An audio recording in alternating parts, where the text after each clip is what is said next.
और फरमाइएगा। इरशाद इरशाद। अगर जिंदगी एक जंग है तो भले इंसान की तरह जीना, अगर जिंदगी एक जंग है तो भले इंसान की तरह जीना, क्योंकि एक दिन हो गया से जाना, क्योंकि एक दिन हो गया से जाना, फिर क्यों चुप चल करना। जिंदगी जियो भले इंसान की तरह, जाने के बाद फिर तुम्हें याद रखे।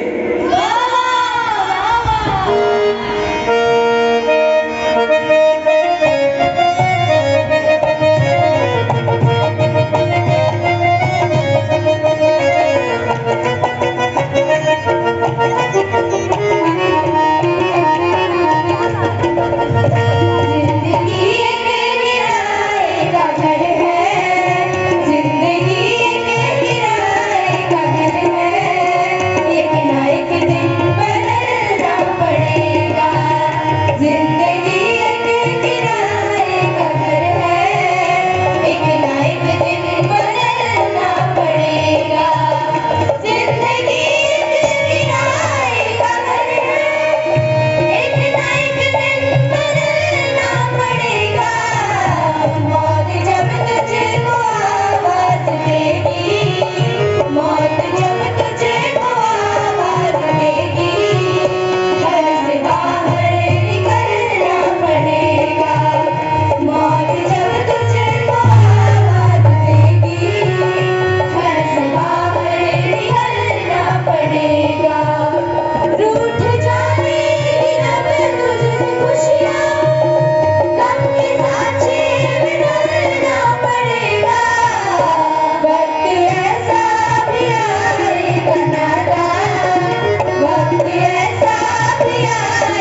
भी लेते, गमों का बोझ होता तो उठा भी लेते, अगर जिंदगी बोझ बन जाए तो उठाए कैसे।